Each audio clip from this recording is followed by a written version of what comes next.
taught me different things as well, and definitely was not what I expected. Like you Mm, think you see dancers like ballet is super cardio intensive, physically demanding. You gotta be on your toes. You gotta be 1 foot, one toe. Like, and mm. at that time I was like 215 pounds, and that's a lot of weight for your toes to carry. So it's definitely not what I expected. It's Yeah. not what I expected.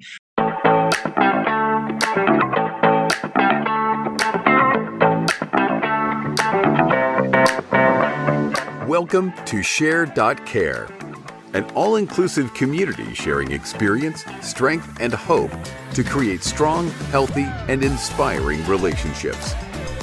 Share.care communities work toward every individual feeling safe, valued, and heard, free from the threat of danger, pain, or harm. Each episode, founder Damian Andrews explores the principles underpinning Share.care and invites expert special guests to share their knowledge so you can easily reap the benefits so many others experience. You hold the choice to create your future.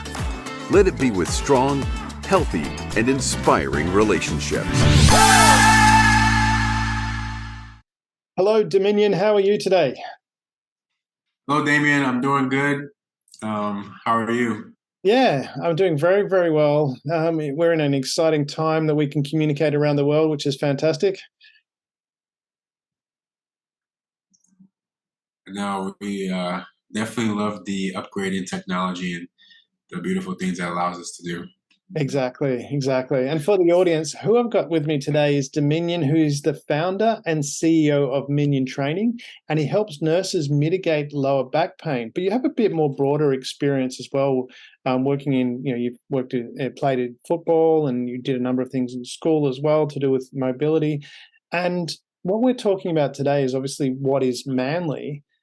And boys and men seem to be, well, the reports show that they're more lost, lonely, and not feeling useful in society than ever in history. What have you seen in that space?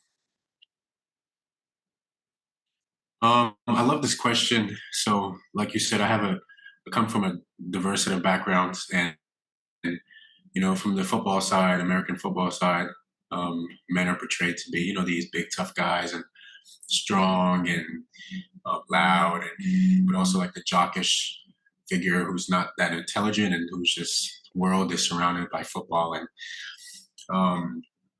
traditionally in social settings, those men are seen to be as like dogs, right? Those men are portrayed to be, um, the kind of the rough around the edges. And contrary when I did ballet, in my junior, senior year of college, and most of those guys were definitely more vibrant, more open. Some of those men were, homosexual men, and so that they both had contrary projections, right? And they were both men, physiologically men in those settings, but they both also had different approaches, different ideologies. So it's really interesting being in both of those dynamics, right, and having to work between those two. And I would definitely say, like, society definitely has done a great job at labelizing everything and categorizing everything. And when people feel like they're operating in one setting, they have to fit into that social construct, right? So, like, you find some people go and play football not just out of the love of the game, but because they want to be seen as a tough guy, or this leader, or this cool kid kind of character. You don't really see people, joining ballet for that. You don't really see Mm, men. You see men mainly dancing because of the pure passion they have of it, and mm, some may argue because of sport versus, they're both sports, but the nature of each sport brings out a certain type of character in each person, right? It takes a certain type of demeanor to act in that setting. So yeah, I think it's really interesting. That's what I've seen from both of those sides. I just picked the two most opposite sides of experiences that I've had to try to compare. I don't know if that answered your question, but hopefully. Well, it does from that perspective, and that's what I love when doing the research into your background. And I noticed that stood out because I do know some other athletes as well that are friends of mine that had a similar experience where they're elite in that sport, which was a manly type sport, but they took dance, and part of the reason for that was it added a bit of finesse to how they operate, a bit of agility and a different approach, which helped them be better than other people were. Was that your part of your motivation for doing that, or was it a different drive? Oh, absolutely. So when I transferred schools in college, and I really wanted to be focused on my sport and my academics. So I knew taking those classes, because I had friends in in professional sports. And, most guys in the NFL, they take ballet. That's part of the routine. They have different things that they work on in their body, but ballet and those kind of movements are fundamental within their off-season training. So I was like, I knew finding these classes, finding this value that I'm able to take. Not every school has a ballet class and a high level Mm. ballet institution. So I was blessed to have that opportunity, and that was definitely the motivation, was to enhance my skills on a football field, and it did. Yeah, because and I love that openness that you had to do that. And me being me, because in the way I think, I was thinking, because I did similar sort of things like that as well, and it was always a great way to meet women as well, guys that can dance. Women love that. Yeah. But from that perspective, was it something that was difficult to do from your end of going, okay? I mean, I want to understand what was the motivation for you to do that. To actually, yes, you wanted to improve that, but actually to go beyond what would be a stereotypical course of action. Just saying, okay, I'm going to do something different here so that it will help. And as you said, it did help your football. So yeah, the motivation was definitely to um, enhance my skills on a football field. And I actually, so I did it the first year, and I came back. So the first year was like a men's movement type Mm, of class, like dancing, like basics. But then the next year was actual like ballet. That was ballet. That yeah. was like all women. I was the only guy in that class. Um, Good numbers. so it was like 10-to-1 Mm, ratio. So, but it was definitely just a cool experience to be in that setting. Yeah, so I can definitely understand how the motivation could vary between individuals.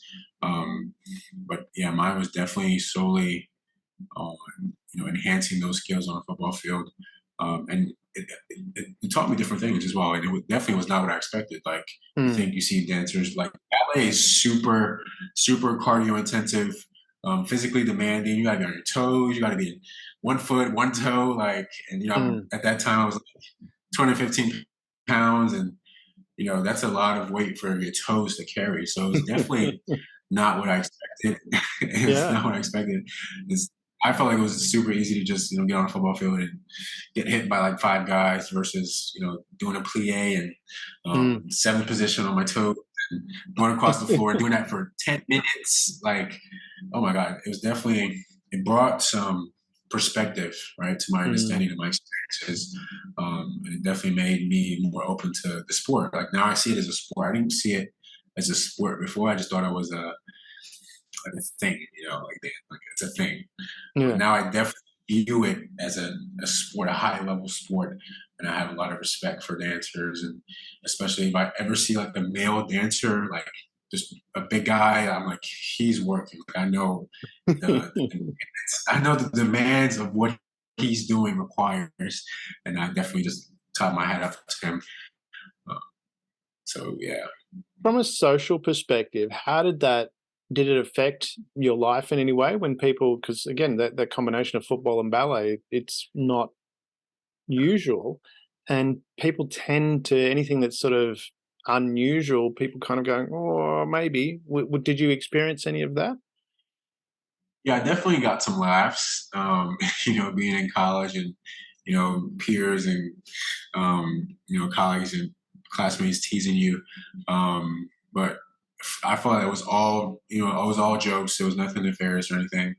But it definitely strikes the mind, like, oh, you're playing football and doing ballet, like, Mm. it's definitely something, a conversation stopper, and having people like question, well, why are you doing that? So a lot, it's foreign to a lot of people because they're opposites. It's an Mm. oxymoron, right? You don't expect this big strong guy or whatever to be doing twirls on his toes and in a tutu, or I wasn't in a tutu, but I took the tights. I wear Yeah. tights in football, but talk about that. Like I wear tights in football, but I also have like the padding and the Mm. gear, so it brings on a different image versus just tights and a white t-shirt. And it's Mm. it's portrayed differently, right? Yeah. But it has some similarities that most people will miss because if you look at the movements in dancing, like I started to emulate those movements on the field, and like Mm. it made some of the movements I did way more beneficial and advantageous to my game because my body was familiar to those movements. But people cannot make those connections without first being in both of those settings, right? Yeah. If one only sees the football side, these specific movements, and the entire setting of the sport is very aggressive. It's a different setting versus being in an auditorium. Mm. You've got lights on you, and in these movements now, it's really hard to make those connections. So I feel like it's a great conversational starter and a great substance for dialogue and discourse.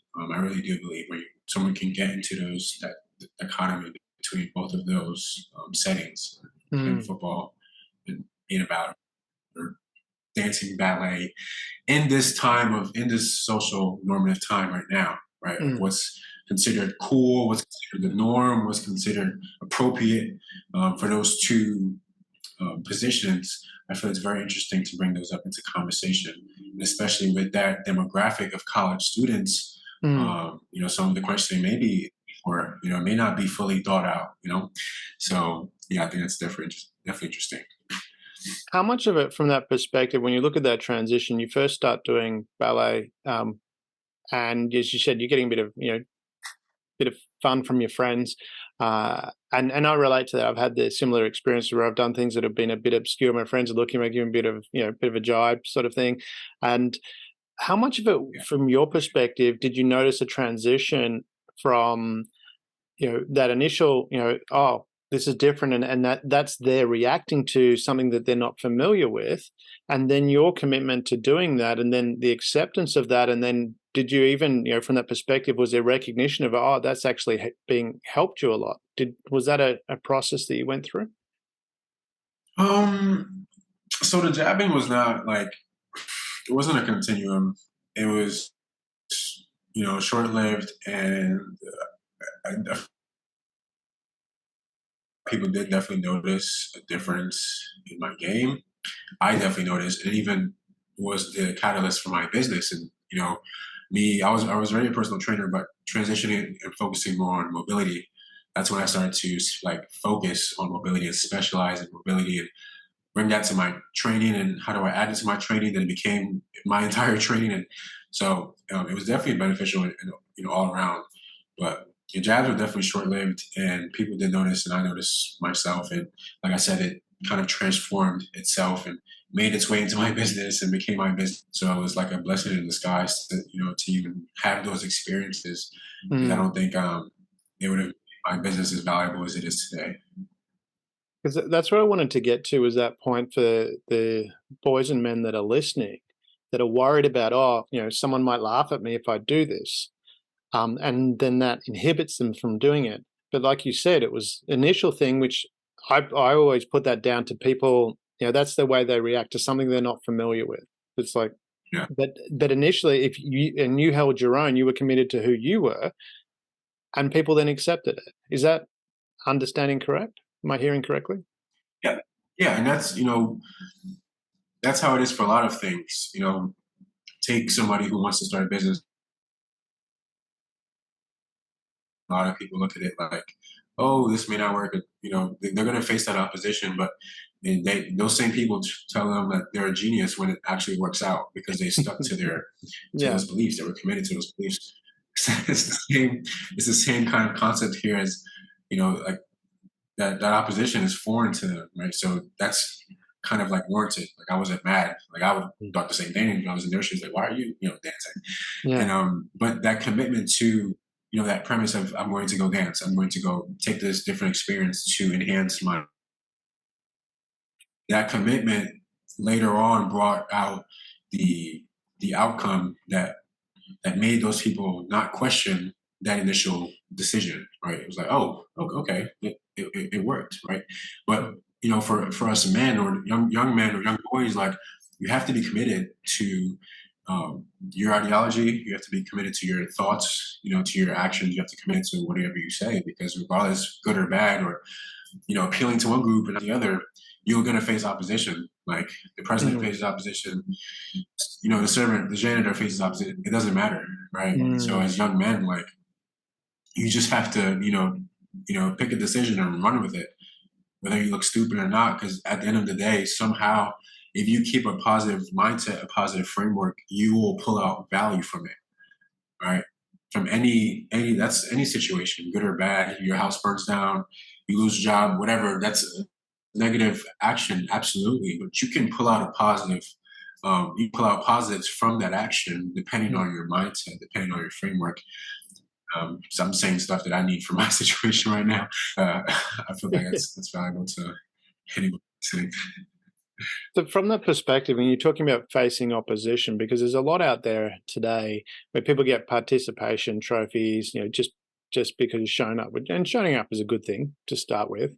But do you think we've lost a little bit from that perspective of actually having to, actually put in a little bit of effort, and that it's okay to fail, that sometimes that you will in real life, you Uh, will lose at time. And it's not about whether you lose or not, but it's how you respond to that. Do we need more education around that?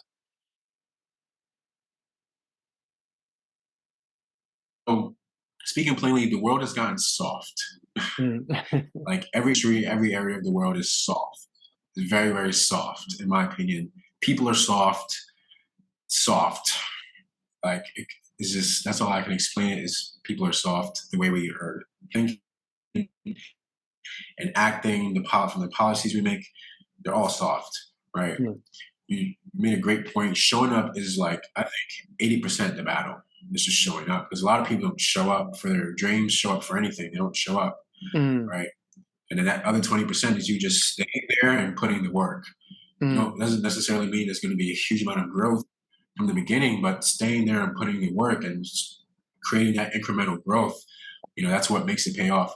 So, yeah, yeah, like you just have people have lost their work. Like you got to put in work, you got to grind. If you look at anybody who's successful, this is like a super cliche, but cliches are cliches for a reason, right? People want Yes. to say it's a cliche, but why is it a cliche? Who made it a cliche? It has to have some repetitive action to become a cliche. Like all these successful people, billionaires, most of them came from nothing and they just put their head down and worked their butt off. Like they just Mm. worked. Um, and they had to suffer, they had to lose money, they had to do a whole bunch of stuff. But whether it took them to 26 to get it, or 55 or 70, they got it. Mm. Morgan Freeman didn't start his first big film till he was 56. Like, and Yeah. people are crying in their 20s, like, in your 20s, you're young, 30s, you're still young. Like, so Yeah. I feel like people have lost that competitive edge. People have lost that grit. Like people just, social media has made a huge impact on that too. People are just soft. People just are soft, and it's conditioned. It's conditioned by our society. Like, Mm. nobody wants to tell you like you have this problem. Guys, are you eating right? Like these Mm. fundamental things that we used to do in our primitive nature. Mm. Like what did people used to do before? You can pop a pill and supposedly feel better, or maybe you do, but it's a dangerous substance. Mm. I just feel like there's different situations for every individual, but it collectively as a whole, that's why they have these new things of participation trophies and coddling people when they don't produce a certain amount of results dictated on their lack of effort. Yeah. Right? If it's different, if you put in effort and there's nothing yet, just keep going. If you Mm. keep going, you figure out why it's not producing. Yeah. But that's completely different from just not putting in any effort at all. Mm. and expecting something, you know? It's the world is not social media. And this is what's confusing people today, from young and old. That's why people are confused. And but if you see, there's still a core group of people in this world who have this old school mentality of believing in something, working regardless of good, regardless of rain or shine, and just continuing to work. And it's not even the end goal is not even the outcome. Yeah.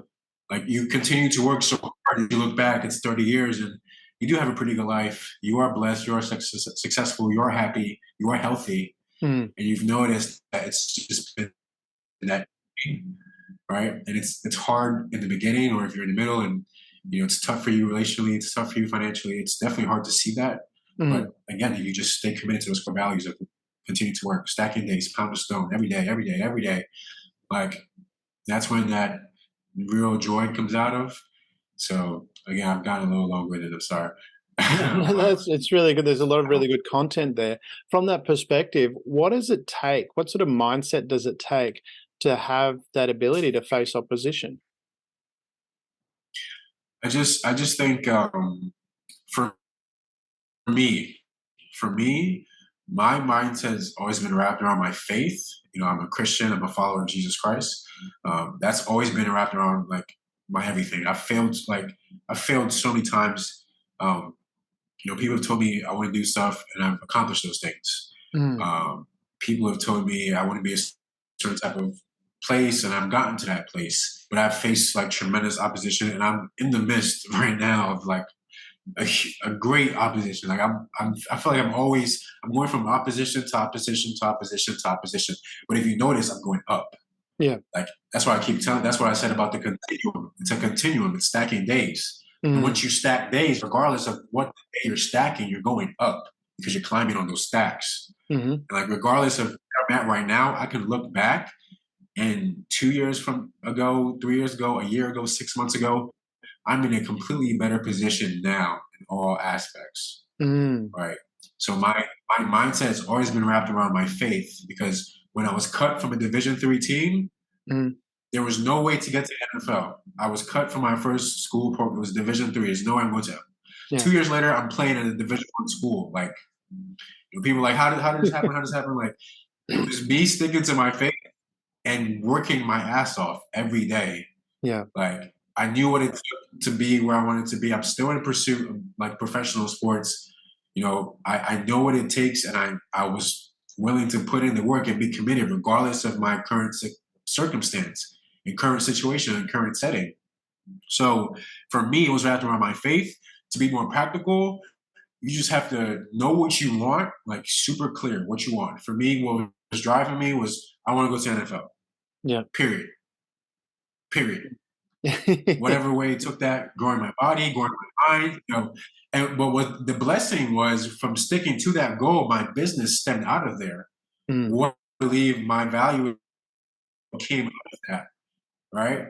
So regardless, I'm gonna win. If I get to the NFL, I believe I'm gonna get there. I'm gonna win, because what I got from that pursuit, I feel like, is obviously greater than the NFL. It's greater than anything. It's my life's purpose.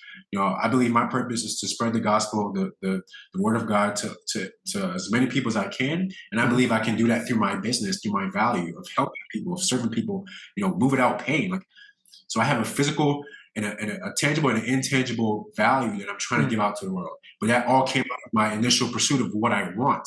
So your Mm. mentality is going to come out of what you want. If you don't want shit out of life, you're not going to get nothing out of life. You're going to be lazy. You're going to be laying down, and because you don't want nothing. Yeah. You don't, or you don't know what you want. So why you nothing? The body is lazy. Mm. The body's super lazy. It wants to conserve energy. It wants to relax. It's super lazy. This goes back to our primitive nature. Like, we're super lazy. That's why we Mm. have these different mechanisms to save things, and it's easy to create a habit or break a habit. We have these mechanisms in our body. Mm. We're super lazy. So you have to know what you want. Like I said, I wanted to go to NFL. Period. So Yeah. my day was surrounded around that. I got closer in my faith to God because I believe God was the way for me to get to the NFL. Right? That's what Mm. got me closer to my faith. Right. So people need to have a clear clear statement of what they want, where they want to go, who they want to be with, clear, and then just figure out how to get there. Your mentality will form out of that. Everybody's Mm. mentality is different. You know, there may I be some love, cracks and looses, and it's different. It's different for everybody, right? It may appear the same outwardly. So mm, from the physical, it may see like, you know, we may compare Kobe Bryant and Michael Jordan, both greats, you know, great players. mm, Mentalities may seem different, may seem the same, but Michael Jordan's mentality was he had a 101 fever or food poisoning from mm, that his fourth or fifth championship, whatever. Came out there and broke records. mm, That's his unique mentality. yeah. Kobe's unique mentality. I'm trying to think of an iconic moment. He would go to his own workouts at 4 a.m., team workouts at 8 a.m., and work out 2 more times that day. That was his own unique. I don't Mm, know if Michael Jordan worked hard, but you know, Kobe was different. So everybody's mentality is unique. But mm, you can look at Michael Jordan and Bryant and say, oh, this is very similar. These guys are very similar mindsets, both hard workers, both great players, very similar, right? But it came out of what they each want. I don't know their individual goal. mm, I don't know. I just know them because they're great players and great individuals, and some of my role models as far as like, you know, life people. mm, But you have to have that clear goal, that clear I want statement out of life. That's going to generate your mindset. mm. And you have to remind yourself every day, because there were some days where I didn't want to go to the NFL. I didn't want to do nothing. I just want to, you know, do stupid things and not have bills. And, you know, there was days, you know, so you have to remind yourself every day, Mm, you know.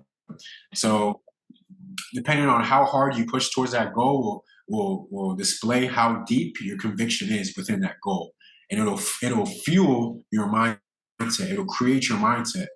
Right. So if you're strong conviction and you're working hard and it's committed for a long time, you will have a stronger conviction when you have a day where you don't feel like doing it. You know, you have a better discipline when today. I don't feel like helping people today. I want to be selfish. I don't want to serve anybody. I want to serve myself.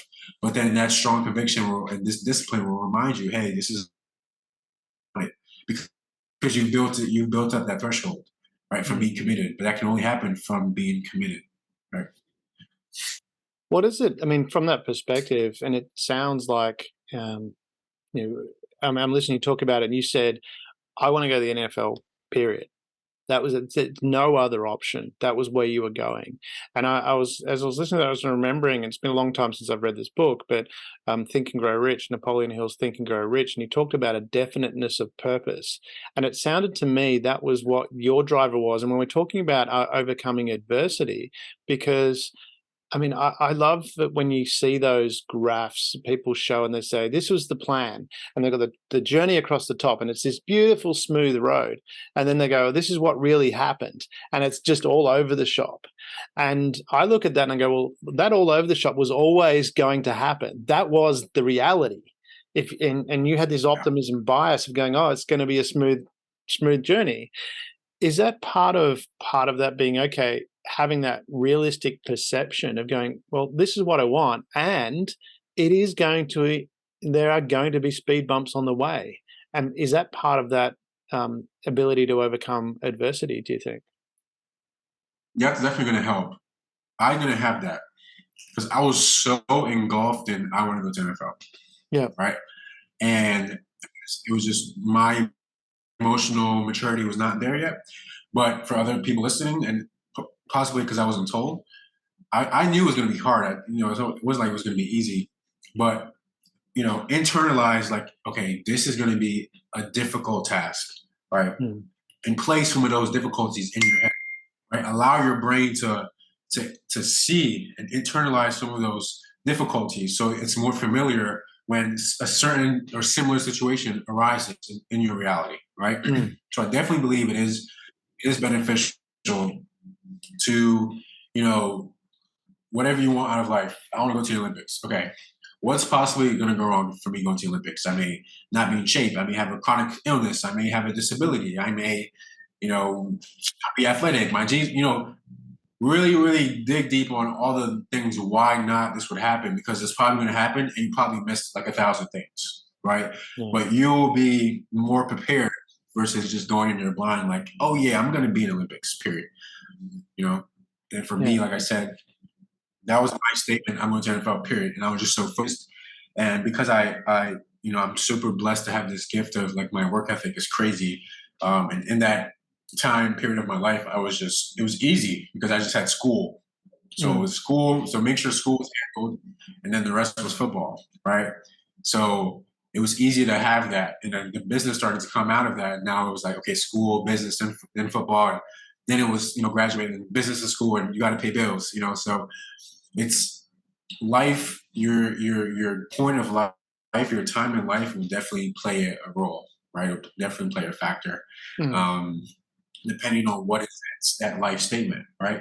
So yeah, I really believe having a clear understanding of what could possibly go wrong will definitely prepare you for when those things arise and when things alike arise, because you're not going to get everything. It's really impossible because you Mm. never know what could happen. And from that perspective, when adversities did arise, so you're going through this process and you've been through a few, how much did you said you're going want to go to NFL period, full stop. Is that when those challenges occurred, how much did the way you interpreted those things in your mind affect your ability to do that? And what I mean by that is sometimes when something happens, people go, "Oh, why me? Why does this always happen to me?" And as opposed to thinking the other way, going, "Okay, here, this is part of the process I've got to go through." How much did Yeah. that play in your ability to have the resilience to keep pushing forward? And what techniques did you use? So I love what you said, and a great quote by Les Brown, and he was saying when opposition arises, and everybody's human nature to say, why is this happening to me? Human nature. I guarantee you everybody does it. There's nobody who says, oh, I'm so happy, I'm stuck in traffic now, I can't go to work. Like nobody does that. It's Mm. human nature. And Les Brown said, why not me? Right? Mm. Why who would you recommend if you were to talk to life? Who would be a better person for this to happen to you? You can't do it. Right. So if it's happening to you, Mm. why not you? Like that goes back to what I said before about having, that dual mindset. Do you pull out a positive or do you pull out a negative? Right. Mm. You have to figure out a way to find a positive out of that situation. And it's easier looking back. And for me, practical thing, because for me, like I said, my faith kept me going. Right. Mm. When I got cut from my team, my faith, literally the next week I was training. Like nothing was stopping the fire. It was just go, go, go, go, go. But keeping it practical for people, look back at your life. So I would look back at my former opposition and how I faced that, and how I got through that. If I can get through that, I had to transfer in high school. Like literally, my junior year, my coach said, he wanted me to play this position which I could not physically play, and he was like, "You're going to grow 4 feet and gain 60 pounds in the next 5 months." I looked at him like, "You are effing, you're going to be a teacher. I don't know what you're taking, but it's make you think and correct. You gotta retire." So, and it took a leap of faith for me. I had to, transfer schools, and it was a whole bunch of mess.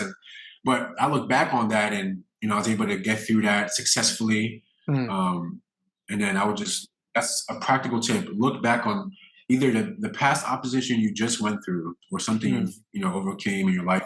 One of your figures, right? Yeah. I would look at like Eric Thomas, one of my favorite motivators. He used to eat out of trash cans. Now he's worth like $500 million. You know what I'm saying? Mm. And in like 15 years, a short time, you look at Jeff Bezos, and you look at Mark Zuckerberg, and all like Steve Jobs. Like he was at Stanford, and he was a white guy. Like this was a white guy at Stanford. Like you finish your Stanford school, you're gonna get a nice job and make some money, man. Like, Yeah. and this dude dropped out. Like, Yeah. you know what I'm saying? Dropped out with his buddy and stayed in his basement and built this thing and had this vision. And everybody was like, "You're crazy." And he did this, right? So I would also look at people I kind of not idolized, but because I don't idolize people, but I admire some people. I admire Mm. the way some people live their lives. I find real honor in the way some people faced opposition, regardless of what everybody else was thinking, right? Mm. So I would look at these people's, adversity, and saw what they overcame. Because I had such fondness for them, it would drive me. Mm. It would drive me. So the combination of that and looking at my own, opposition that I overcame, was great. It was good because you don't need that much. You don't need a lot. You just need a little bit into your brain, a little seed, and the brain will take that and flourish it. Yeah. Same thing as the opposite. If you take a little seed of doubt, a little seed of fear, it will grow and manifest into negative self-talk and all these bad things. But if you take a little seed of positivity and hope and faith, then your brain will munch on that and mature on that. And okay, yeah, what if? Because the brain is a computer. Our brain is a computer. Our brain is the most efficient computer in the world. Yeah. It's filled with neurons and electricity. It's a computer.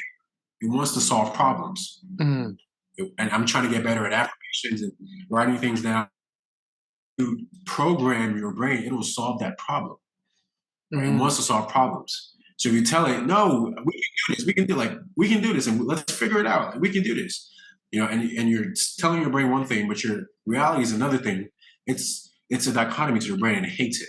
So the brain will have to figure out which one is going to be the goal, right? So is it going to be what you're saying or what you're seeing? But if you're saying what you're writing down and affirming and believing, if that's overpowering what you're seeing, the brain will figure out how to get that into actuality. Right?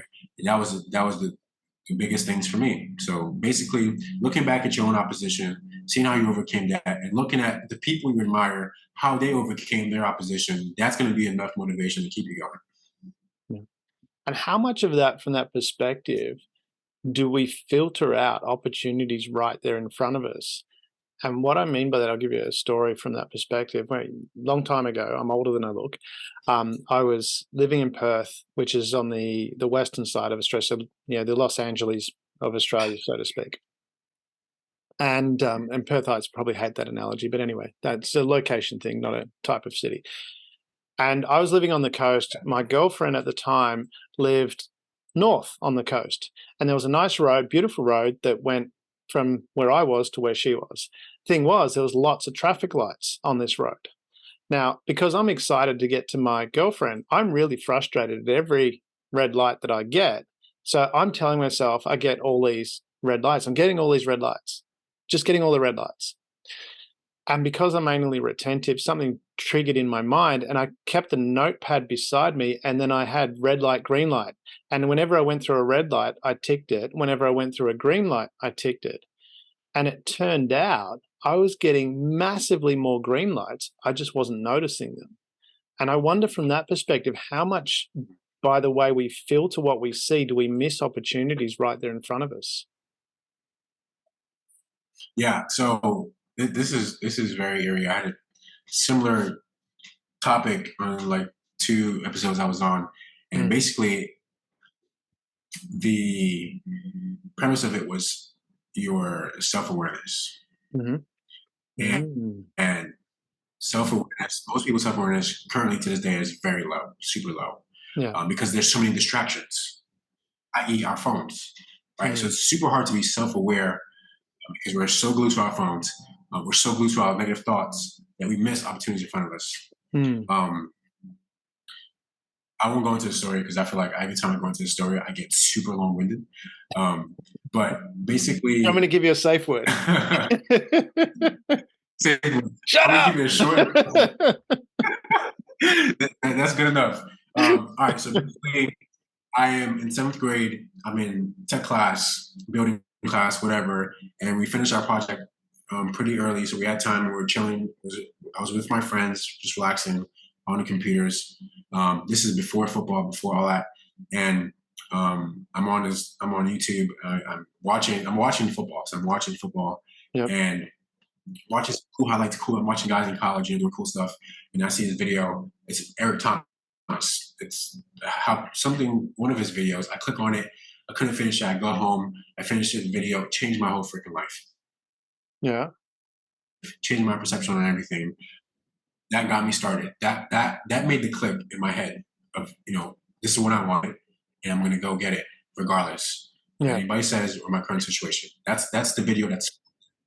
And I talked about that when we were having that conversation, because if I was so focused on that video of the football of college guys doing cool tricks and being in the classroom having time, and if I was not aware of that video, I probably would not be here talking to you right now. the trajectory of my life is so much different, Yeah. right?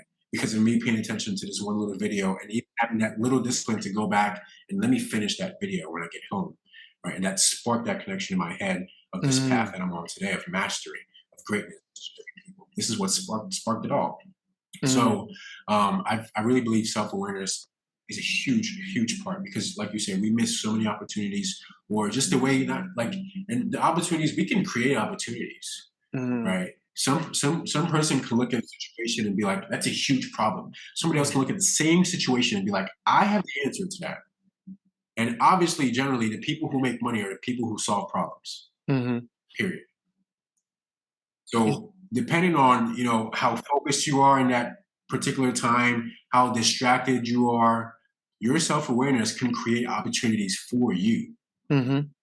You may be walking to a bar, and usually you walk into the bar and you get on your phone and see what's up, and or you could have missed somebody who was sitting down there. Mhm. You could have had a conversation that could have changed your life. And it's these little things that we go like, oh, that's just a, but it's these little things that usually turn out. We look at again, look at the people who've done it before. Look at the people we admire. If you look at their stories, oh yeah, they had a friend who had a friend who knew this friend who connected them and they blew up, right? Or they knew this guy who did this thing, who knew this guy who knew this girl, and then they connected and they blew up. It's these Mm. little things, these little occurrences, these little things that make huge impacts and huge ripples down the line, right? So yeah, self awareness is key, is huge, because we can create our own opportunities. So from that perspective, with creating those opportunities, and there's a lot of talk out there about find the positive in it, find the positive. And I wonder about that philosophy. And I draw from Shakespeare here in Hamlet. Shakespeare wrote, "Nothing is good or bad, thinking makes it so." How often do we make it difficult for ourselves by that thinking of, oh, this is a negative experience, or I've got to find the positivity, because if you've got to find the positivity, it implies that this is negative. Whereas if it's just an event, then it's how do I use that event? Does that It's make it's social it's social conditioning, right? Mhm. It's social. You don't know a fire is bad because it's bad. You know a fire is bad because that's what you've learned in schools and media from your parents. If Mm. you didn't, I think they did this one study. Um, well, I'm gonna make something practical. How they train elephants? They tie a string around it from birth, Mm. Yeah. and then when they grow older, they believe that they go through that string. But Yeah. obviously, they're massive beasts. They can crush it, right? So Mm. it's what we're conditioned to, right? If you grow up thinking the sky is green, nobody tells us the sky isn't green. Everybody affirms the sky is green. When we grow up, we're gonna Yeah. wholeheartedly believe the sky is green. Like, tell Yeah. me it's blue, you're crazy. The sky is green, right? So I love that quote. I think it's so true. Like we just our mind wants to associate things with how we've been conditioned, and social conditioning is the number one reason why we see things as good or bad, right? Mm. How do you break out of that? Reprogram. Yeah.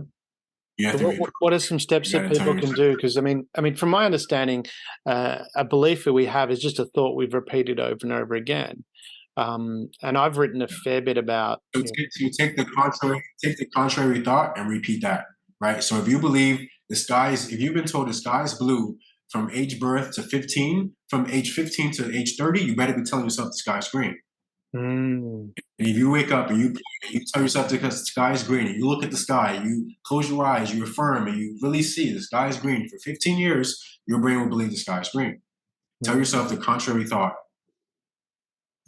Is it a case of simply just having that there in front of you and just repeating it and having that discipline to do that and I actually mean, owning it? the more tangible you make it, the harder it sticks. Yeah. Because in memory, what we believe is just a piece of neurons that is Mm. coded in our brain, and we have the availability to change that coding, right? Mm. But again, if it's been coded for 15 years, it's going to take some time to recode that, right? Take veterans, right, who lose a limb. the phantom limb pain. They really believe they on a prosthetic, they can feel you hitting their thigh, that Yeah. phantom limb. Because the past 30 years, those neurons have made this pathway.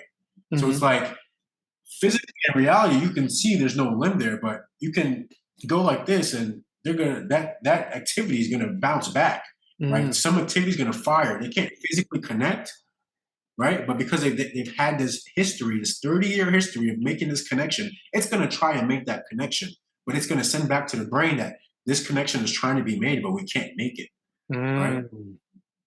It's the same concept that you believe this thing, you're telling yourself this thing, you have to make it as tangible as possible. Write it down, look at it, say it, repeat it, right? And if you've done it for 15 years, do something like I said, writing on the walls. Be more intentional about repeating it every day, times of the day, set reminders. So now you have this influx of this contrary thoughts to overpower and overcome that previous coding. Mm. And from that perspective, when you look at, let's go back into your journey. So you said you were going to go to NFL, period, full stop, it's done. Then you've gone out and started a business as well. What was that like for that journey? Because that's a completely different experience.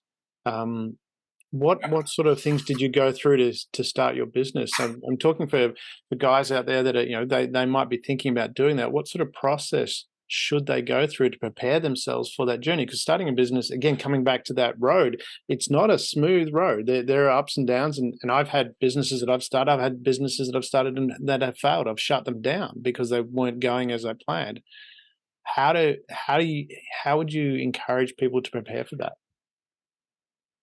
Um, so like I said, like my pursuit for my life statement at the time, when I went to NFL, my business came out of there, right? Mm. My love for fitness, health, preparing my body for the NFL, Mm. transmuted itself into helping others, right? I figured out that I really loved helping others, get more physically healthy, more mentally healthy. Yeah. So that's where my business was derived from. And then the fine tuning of that came after, I was done with college and, I have to pay bills. And I was blessed to be able to have my business support me. And there was ups and downs, right? Hmm. But for the majority, my business supported me. So I was focused on that, Yeah. right? So like I said, looking back, it makes so much sense. The dots I can easily connect Yeah. looking back, right? But for somebody practically going forward, I always tell people, because on my show, we talk about purpose. Hmm. You have to figure out your purpose, that life statement, you got to figure out your passion. Yeah. What do you wake up thinking about? What talking to the hottest chick at the pub, you cannot stop thinking about this one thing. You have to figure that out, right? Mm. That's going to lead to that life statement, right? So that's going to be work. And I was super blessed that at an early age, I knew what that was, like my love for football. Like I knew what that was before I stepped on the field. I loved the game. Right before I even stepped on it, because I came from Nigeria. I wasn't born in this country, and we don't have American football. We have like football with your feet. And when I saw the game, I I'm fell from in love with Australia. it. We The have first rugby. time I We saw. don't wear all the padding. So Oh yeah, yeah. You guys take it to a new level. Yeah, you guys are real athletes. Oh my god. got to throw that in there. But yeah. So as soon as I no, that's all good. Um, as soon as I saw that, I loved the game, right? Yeah. So I knew my passion immediately before I even stepped in it, before I immersed myself in it. I loved the game, and then when I did, and I immersed myself in it, I actually did it. It was like that oneness, and it was like, yeah, this is confirmation. Like this is exactly what I want to do with my life. And wasn't thinking about money. It was so pure because I was young, right? Mm. That's what made it. That's what made it so much more valuable. It wasn't fueled by any other external motivation. It was purely because I enjoyed it. I passionately enjoyed this thing, and if I could do this all day, every day, I would be okay. Without money, I would be so okay. But then I got older and figured out they paid you millions of dollars to do this. I was like, yeah, I definitely want to keep Yeah. doing this now. So you definitely have to find that passion. You have to find that thing that drives you, that makes you go insane, makes you talk for 15 hours without water. Yeah. That's going to lead you to that lifestyle, right? And then you're going to figure out how you can use that to solve a problem, because that's your business. Any profitable business is solving a dire problem, right? A business now that's still active is solving some form of problem, a communication problem, a logistic problem, a boredom problem, a love problem, a lust problem, a vice problem. Every tangible business gives some form of value that is either making somebody feel super happy or making them feel better from their current situation, right? So your business has to solve a problem. It could be a little problem. It could be a little problem that's going to be a huge problem in the next 10 years. That's fine. It could be a problem with AI we don't know yet. But in the next 5 years, you could be making $1 billion gross annually because you figured out this problem and you built your way up and stayed committed to your conviction. And now your business solves this problem, right? So find that passion, identify that passion, make sure it's pure. It's from a pure place. It's not driven by money or driven by social norms. And this is what you really are passionate about. And then figure out how that passion can solve a problem. And then that's your business. How do you find that? I mean, I love that the two components. One is you mentioned not driven by money, but it kind of is. But it seems the primary is finding that problem. But how does someone find what that problem is? You have to go out into life. You have to have experiences. I love that. Right? That's awesome. And if you want to cheat code, go into the internet. You'll find tons of problems, right? You can literally go on. So practically get ChatGPT and type in, how does my passion, whatever your passion is, how does this solve any problem currently? I love from that. 2021. That's awesome. Figure that out practically for people, right? Or you can go out into the world and but I mean that's a great brainstorming tool in and of itself. The AI at the moment I don't think we're in any danger of it taking over the world, but it's certainly a great research tool from what you just said to put that in there and get some inspiration. I love that. Right. That's awesome. I wonder if I can put it in and ask it what my passion is. Maybe. What are things that you can be passionate about? That could be a good question if you're not sure about your passion. How did you find? I mean, you explained how you found your passion. How have you helped other people find their passions? So, like I said, through my show, I talk about purpose and helping people find their purpose. Usually, the people I've helped have usually been my my business clients, so my personal training clients, and usually they'll have some problem because when people want to better their physical health, they'll usually find that they're also going to improve their mental health as well, because both of those two are not usually very tied together. So in that process of increasing their physical health, we go through a lot of emotional and mental battles. Right? A lot of emotional mental battles. So in that dynamic, it's correlated to the physical health, right? And I attribute all the mental lessons to physical health. This weight is hard. You can't pick it up. Yeah, not right now, but in 2 weeks you can. And when we do pick it up, I remember them. Hey, remember 2 weeks ago you couldn't do that? Yeah. Now you could do it now. Yeah, right? Yeah. And I always usually after 2 weeks, I generally know what their day is like. I know what's going on in their life, what's wrong with their boyfriend or their girlfriend, what's wrong at work. And, I try to make these connections between what we do in the gym and work, right? What we do in the gym and your daily life. And the brain will naturally, synergize those two connections together and make that more of a premise in their brain and work that mental health and do that shadow work, right? But from the other side of figuring out your purpose, this has mainly been colleagues and friends and listeners of the show who will reach out to me. Again, find your passion. You want to find your purpose, find your passion and how it drives you crazy, and start to experiment with your passion, right? So your passion in different settings. So you love basketball. You love basketball, but you're 5'2" and you're 35. The NBA is looking really, really slim, super slim, right? but What if your Carry a passion mini could lead tramp you with you into so you can coaching? bounce high. What if it was shoes to make you bounce higher, right? A new Exactly. supplement to make you jump 40 inches, right? So you have to play around with that passion, right? You got to keep it practical at the same time, but you got to play around with it. You got to experiment. You got to have life experiences because real Mm-hmm. value is found in experiences, Mm-hmm. right? We know money is super valuable because we've seen people experience different things with money. Mm. We know what money can do. Right? Yeah. Value is mainly, I believe, mainly found in experiences. Mm-hmm. Same thing with the sky. We can't value that the sky is blue if we believe it's gray. Mm.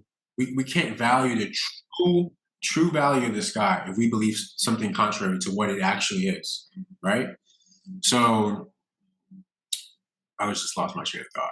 And it's fun because you're talking about this value and finding that passion, and you helping people find their passion, which is where I wanted to go with that from that perspective of what is manly, because you linked there and what you said, because men feeling more lost, lonely, and not useful in society, but you linked, and which I think is I completely agree with, that the physical health and mental health are connected.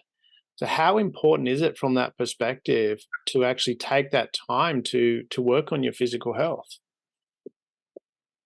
Oh, it's super. If you look at almost every great philosopher, every great Stoic, they all talk about your physical health. They Mm, all talk about the correlation between physical and mental. This is not a new um, kind of ideology or some new discovery. Like, if your physical health is optimal, 9 times out of 10, your mental health will follow. If mm, your physical health is poor, 9 times out of 10, your mental health will be poor.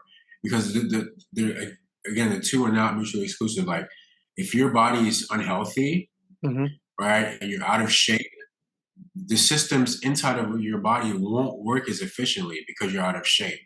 That's going to mm, affect your cognition. That's going to affect your mental fog.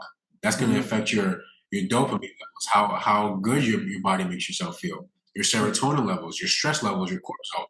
If mm, you're out of shape, you're more likely to be stressed, yeah, right? You're like, these links have been made long time ago, mm, right? And they've been, reaffirmed and, supported by lots of evidence, long-standing evidence.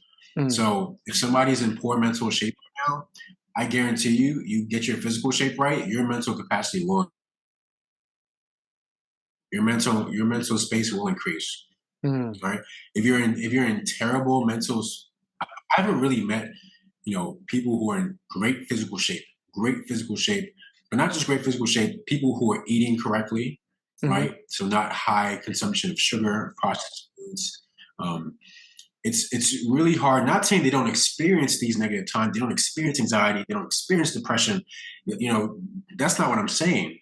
But their resistance and their relationship with those negative things is completely better than, a person who is not in great physical shape, mm, right? A person who doesn't know how to handle stress, a person whose heart cannot, handle physically that stress, right? And who doesn't have those tools, those mechanisms to experience that negative action, that negative situation, right? Take it into the body and mhm, fuel it out of the body in a more efficient manner, mm, taking up that negative energy, that negative experience, and holding it in the body. That's what people do with stress, right? mm, That's why there's something called stress management. It's not stress evasion. You can't. No, everybody's gonna experience stress. It says it in the Bible. Everybody will go through stress. Everybody will go through suffering. Everybody will go through these things, right? But mm, there's group one or group A of people who go through these experiences and then know how to funnel it out of them quickly and effectively. yeah, And group B, who go through these same experiences, but they hold it in, like they mm, hold it in.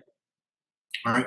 There's literally a study done by it was done on Holocaust survivors and people who lost people from the 9/11, right? yeah, And they literally found that our genes can store trauma. And trauma can be passed down. Depression, anxiety, all that's, that can be passed down. We know that for sure. Alcoholism can be passed down, or tendency to be an alcoholic can be passed down. So we know those things can be passed down, right? And that's a physiological trait, right? That trauma being passed down through genes, Yeah. right? And we also can see how that trait of alcoholism can be passed down through genes. Right. So we can make this similarity between our physical standing and our mental standing, right? That propensity to go take that drink, right? From somebody who has that history of that alcohol abuse versus somebody who doesn't have that, that proclivity to want to have that alcohol, to want to have that drink, right? So that's how we can identify that being in a better physical shape, right, causes different things internally, internal systems, our psychological systems to work more efficiently, right? And if we're not in a better physical shape, those systems can't work as efficiently. They can't work as optimally. So if we have this predisposure to some of these things in our genes internally, it's going to be so much harder for us to face those challenges, to face those different situations, versus if we're in better physical shape, right? And how, from that perspective, that this is your product placement part of the podcast, how do you help people achieve that level of physical fitness? So primarily my business, right, we work on nurses, we have to mitigate the lower back pain. 80% of Americans right now suffer from some form of lower back pain, right? And evidence shows that, lower back pain is the originator of so many other chronic diseases, illnesses, ailments, physical and mental afflictions, right? Studies have shown that working on hip mobility, right? Practicing hip mobility, regularly practicing mobility can alleviate depression and anxiety. The studies done by the National Institute of Health and the British Medical Journal, right? Yeah. These are recent studies. So my practice focuses more on the mobility aspect because it's less intensive. The demographic I work with, it's best suited for them. But the practice of mobility training and the style that I run it through works on that physical ailment, right? Treating that lower back pain, improving posture, alleviating hamstring tightness and glute tightness, and all these different tightnesses in the body that's more common to people, because of our daily demands. So it's working on dealing with those physiological problems, but then also working techniques like breathing, mindfulness, and the verbiage that I use during the duration of those sessions, and it stimulates the mental aspect of that training, right? And again, loosening those muscles, alleviating that stress in those muscles directly play a portion into that mental alleviation, right? Because 9 times out of 10, if your muscles are tense, if somebody's walking around tight lower back, tight hamstring, and walking like this, slouched, caving their diaphragm, so already there's a lack of oxygen, a lack of oxygen to your heart as well. Like all these different physical components, negative physical components play into the mental state of that individual, right? So alleviating those symptoms and alleviating those parts of the body that are tense can directly alleviate your mind, right? You can take in oxygen. You're standing up more tall, so you have more confidence naturally, right? You have lower pain, so you're in a better positive mood. All these things are practical ways and tangible ways that my practice helps with mental tension. And we'll include this in the show notes, but can you give people, the listeners, how to reach out and contact you? Yeah, so you can definitely reach out to me via my site, miniontraining.com, MINION training.com, and all social medias at Minion Training, Facebook, Instagram, Pinterest, TikTok, YouTube, LinkedIn, Snapchat, all social medias at Minion Training, and my site, miniontraining.com. Awesome. And if you were to leave the listeners with your key takeaway, your key wisdoms, whatever it is, the nutshell, however you want to word that, what would you want them, the boys and men that are out there that are feeling lost, lonely, and not useful in society, what would you want them to take away?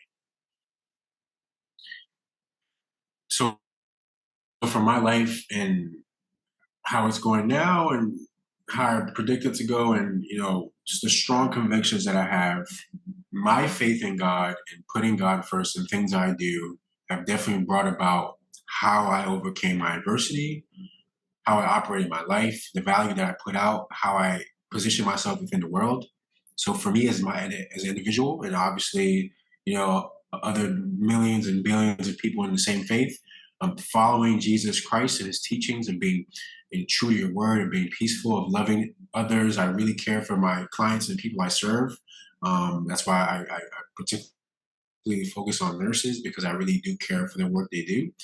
So having that love for people, and it's going to cause you to be self-aware, right? Having that love for people, being, focused on how do I help situation. I walk into a place, I want that place to be better because I walked in there.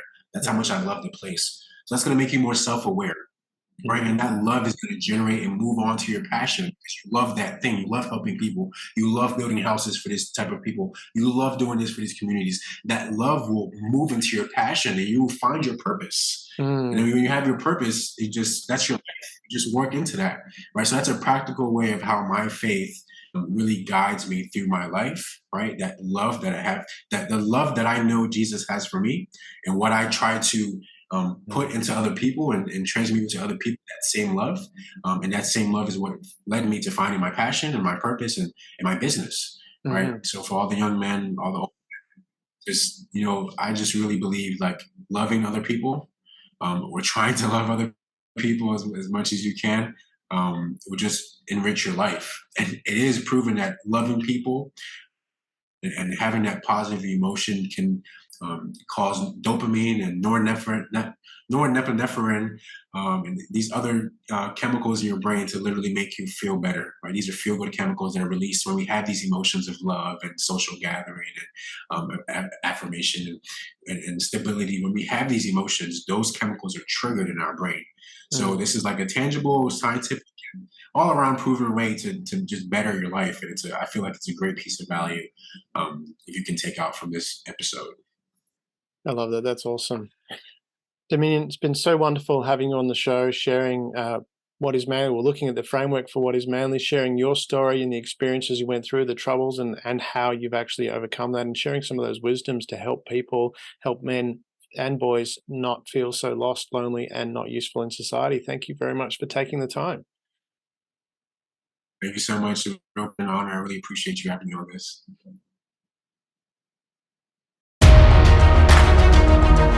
Thank you for being part of the Share.care community and helping people around the world prosper. You're creating a bigger pie for everyone to share.